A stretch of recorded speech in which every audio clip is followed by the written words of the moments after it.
Ads లేకుండా latest episodes చూడండి.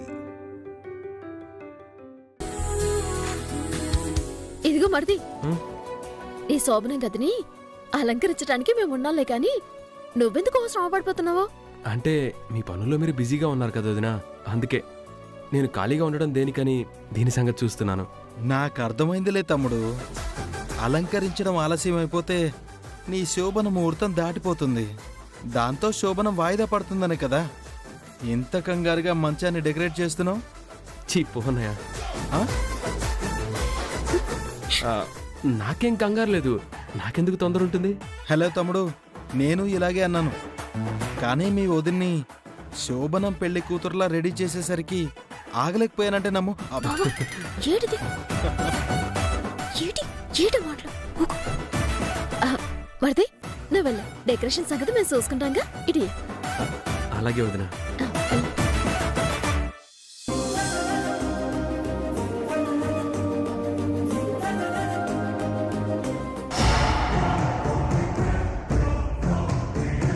నాన్నగారు మీరేంటి ఇలా వచ్చారు? రేయ్, నీతో మాట్లాడాలి. పిల్లరా నడు. నాన్న బావా, మావి ఏంటంత కోపంగా ఉన్నాడా? ఏమో చిట్టమ్మా, చూద్దాం పద.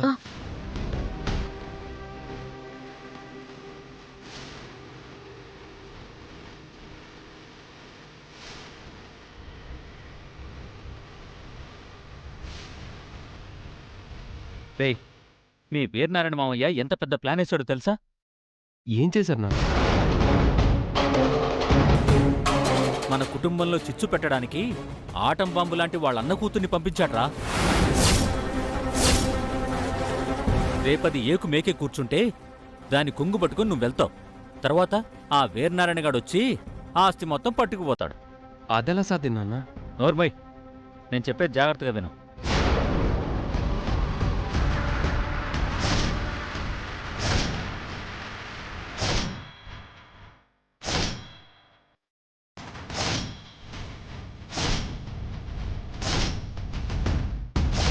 బావా, తండ్రి కొడుకులేటి అంత రహస్యంగా మాట్లాడుకుంటున్నారు? వాళ్ళేదో గొడవ చేయడానికే ప్లాన్ చేస్తున్నారు చిట్టి. అవును బావా, నాకు అదే భయంగా ఉంది. ఏడ్చేస్తానంటావు? నాకు మాత్రం దూరదృష్టి ఉందా? వాళ్ళేం చేస్తారో చూసేంత వరకు ఎవరికీ తెలీదు. ఏమైనా ఏడ్ చేసినా ఎదుర్కోవటానికి మనం సిద్ధంగా ఉందాం. పద.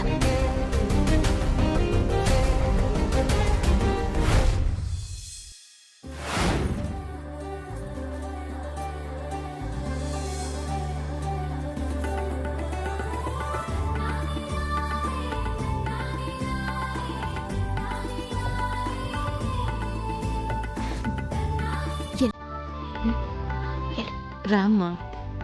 ఒక్క నిమిషం.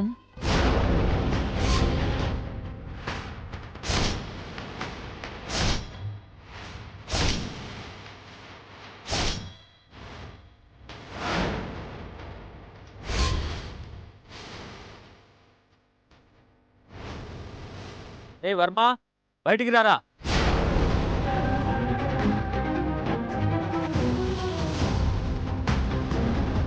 ఏం నాన్న, ఏమైంది? ఎందుకు పిలిచారు? నేను కాదు, నా బదులు కాంతమ్మ మాట్లాడుతుంది. అత్త మాట్లాడుతుందా?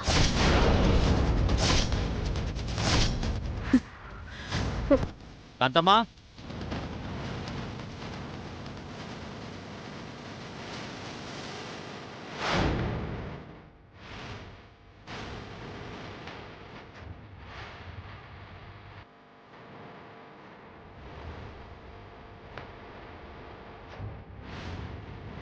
బాబు గారు. చెప్పు కాంతమ్మ. నేనా బాబు గారు? విన్నవాళ్ళు తప్పుగా అనుకుంటారేమో. పర్వాలేదు, చెప్పు. ఏమీ లేదు బాబు. నువ్వు లతని ప్రేమించావన్న ఒకే ఒక్క కారణంతో తన శత్రువింటి బిడ్డని తెలిసి కూడా లతని ఈ ఇంటి కోడలిగా మీ నాన్నగారు అంగీకరించారు. అది ఆయన సంస్కారం. కరెక్ట్.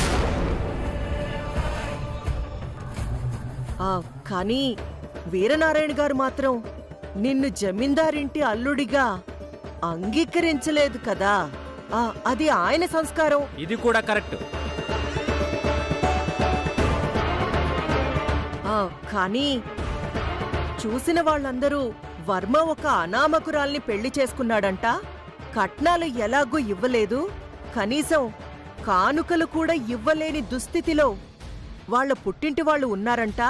వాళ్ళ ఆస్తులన్నీ పోగొట్టుకుని నీచ నికృష్టమైన అష్ట దరిద్రాల్లో బతుకుతున్నారంట. కాదు మొత్త, కాదు మొత్త.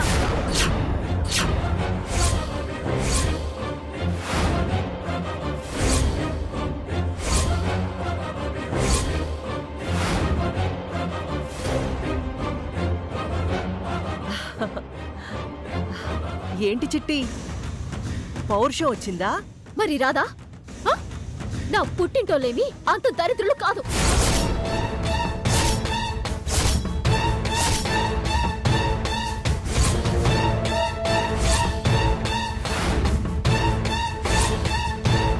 నీ పుట్టింటోళ్ళేంటమ్మా?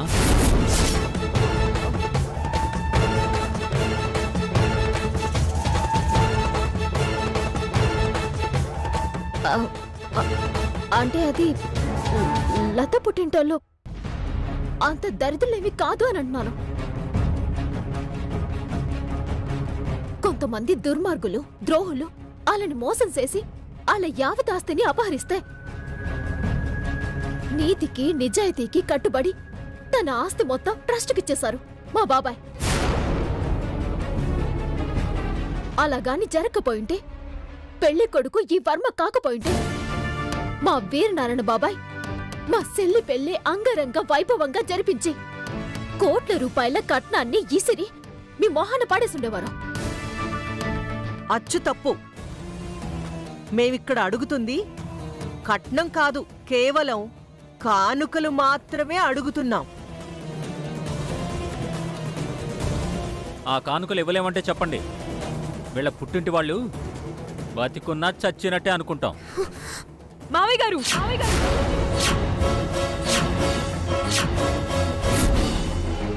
నన్ను తిట్టండి, మీ కోపం చల్లారకపోతే నన్ను కొట్టండి, మీ పగ అప్పటికి చల్లారకపోతే నన్ను చంపండి. అంతేగాని ఏ తప్పు చేయని నా పుట్టింటి వాళ్ళని ఒక్క మాట అన్నా మాత్రం నేను భరించను, నేను క్షమించను.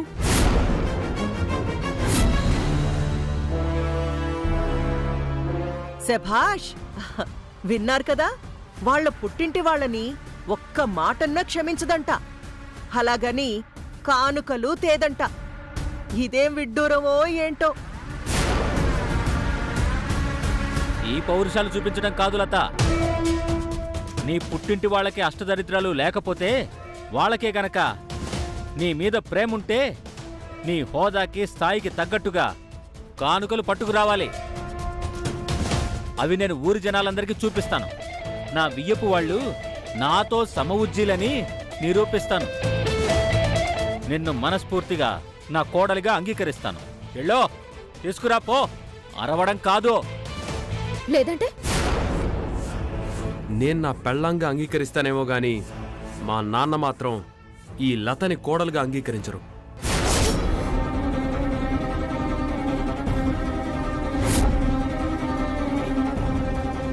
అన్నిటికీ మించి ఇక జీవితంలో లత వాళ్ళ పుట్టింటి వాళ్ళ మొహం కూడా చూడనివ్వను. అవునదినా,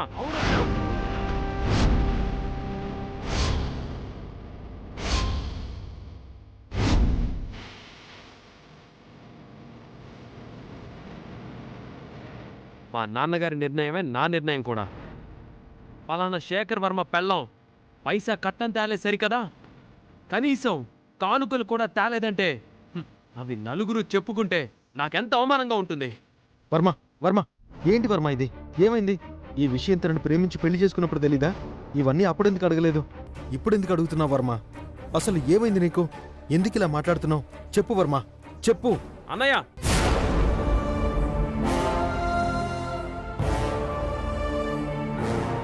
అప్పుడు అనిపించలేదు, ఇప్పుడు అనిపిస్తోంది.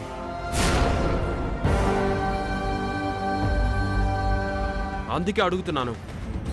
లత కానుకలు తెస్తేనే లత నా శోభనం గదిలోకి వస్తుంది లేదా నేను చచ్చేంత వరకు లతకి నాకు ఈ కార్యక్రమమే జరగదు, అంతే.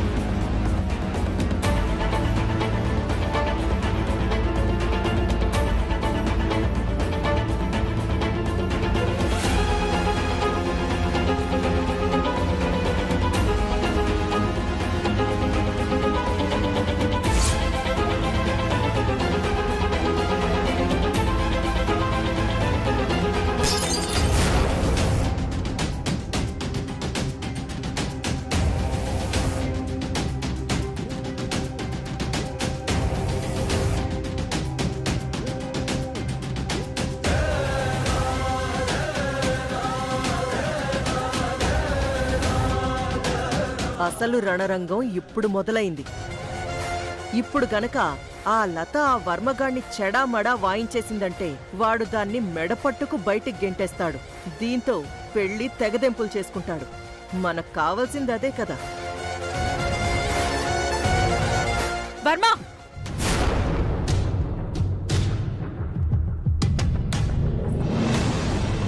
సెల్లి, లత,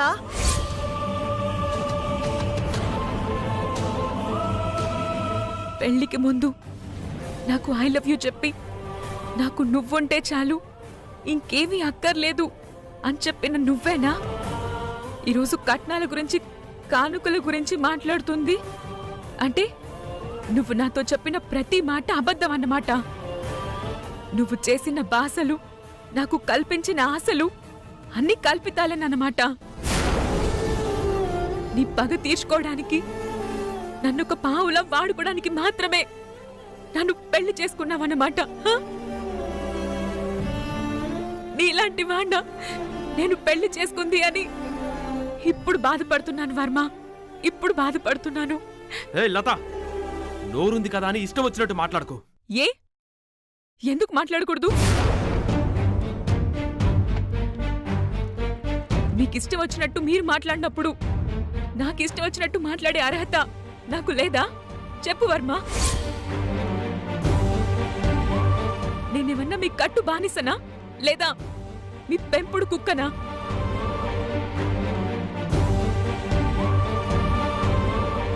నేను మనిషినే వర్మ, నాకు మనసుంటుంది, మనసుంటుంది. లత,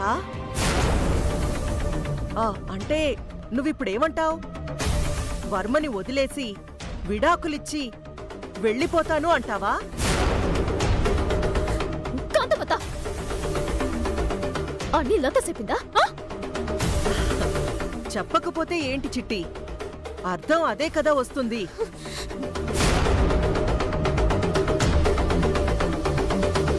నిజమేనా? కాంతమ్మ గారు చెప్తుంది నిజమేనా? ఆవిడ చెప్పినట్టు నన్ను వదిలేసి విడాకులిద్దాం అనుకుంటున్నావా? మరిది, నీకు లతతో బతకాలన్న కోరిక కంటే తనకి దూరం అవ్వాలన్న కోరిక ఎక్కువగా ఉన్నట్టుంది, అవునా? తమ్ముడు, నువ్వెందుకు ఇలా మాట్లాడుతున్నావో, ఎవరు చెప్తే మాట్లాడుతున్నావో నాకు చాలా క్లియర్గా అర్థమైంది. కానీ జీవితకాలం నీకు తోడుండాల్సింది లత, ఆ విషయం మాత్రం మర్చిపోకు.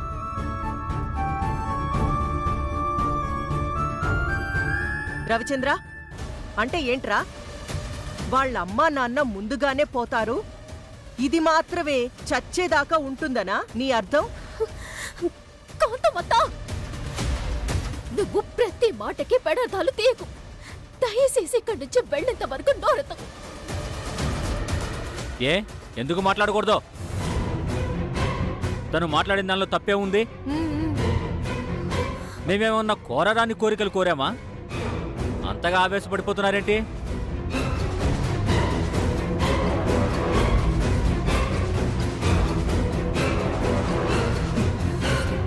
మావయ్య, దాంట్లో తప్పే ఉంది. వర్మ తనని పెళ్లి చేసుకోబోయే ముందు వరకు తను శంకర్ నారాయణ గారి కూతురని కాని తనకి కోట్ల రూపాయలు ఆస్తుందని కాని మీకు తెలియదు కదా.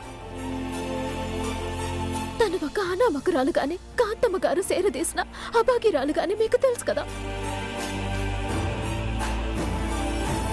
అందుకే కదా పెళ్లి చేసుకున్నారు. మరి అప్పుడు అడగని కట్న కానుకలు ఇప్పుడు అడుగుతున్నారేటి?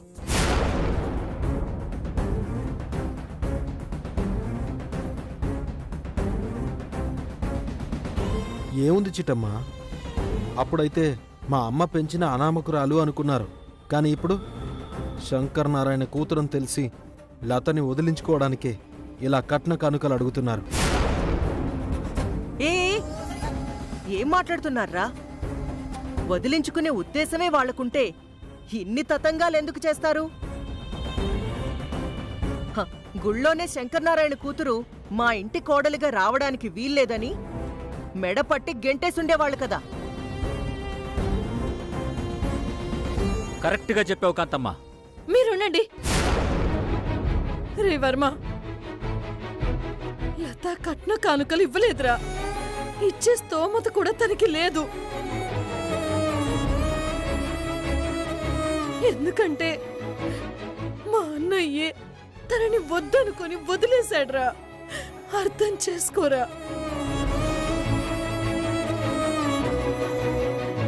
ఏంటండి మీరు అలా మాట్లాడతారు?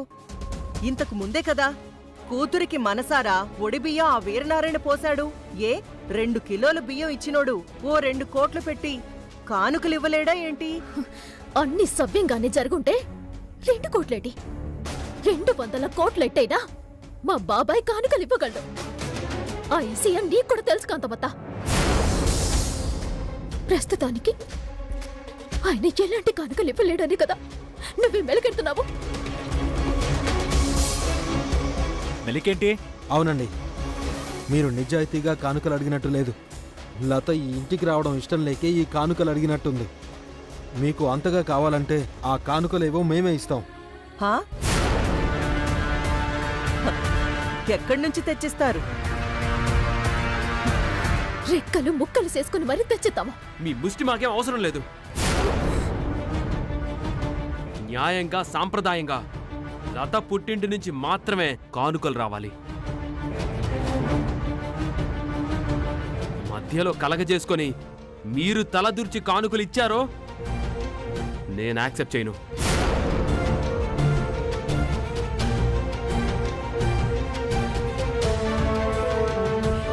విన్నావు కదక్కా? ఈయనకు కావాల్సింది కానుకలు కాదు, నేను ఇల్లు వదిలిపెట్టి వెళ్ళిపోవటం.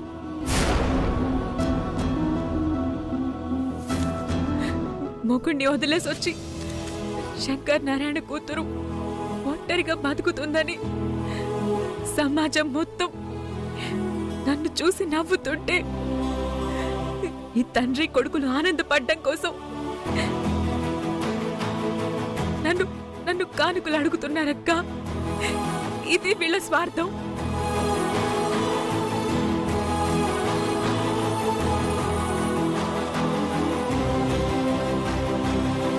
అంతేకాదు లత,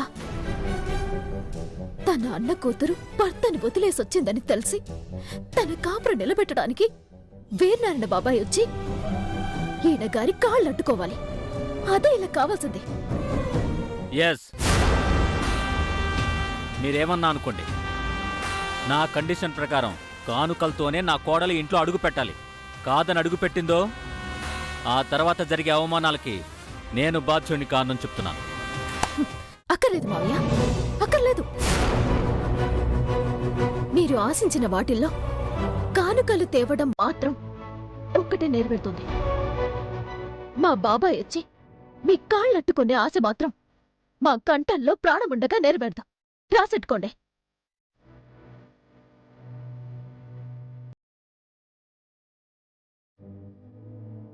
రమ్మా.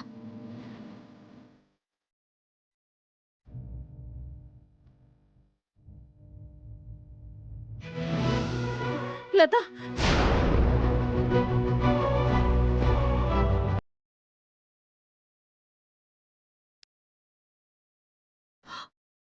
చూసారా సార్ వాళ్ళ పొగరు? ఆ వీరనారాయణ కానుకలు ఇవ్వలేదని తెలిసినా కూడా ఎంత పౌరుషం చూపిస్తున్నారో. అవును కాంతమ్మ, ఈ పొగర్లు పౌరుషాలు ఇంకెంతకాలంలే. పెట్టిన గడువులోపు కానుకలు తెచ్చారా సరే సరే, లేదంటే ఆ లత శాశ్వతంగా నీ దగ్గరో వాళ్ళ వీరనారాయణ బాబాయ్ దగ్గరో సెటిల్ అయిపోతుంది. చిచి, మీరింత కుసంస్కారులని నేను కల్లో కూడా అనుకోలేదండి. అనుకోలేదు. మానసా, అవునండి, అవును.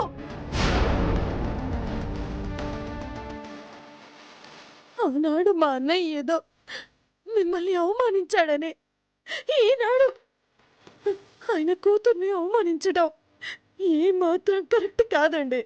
కాదు. అమ్మా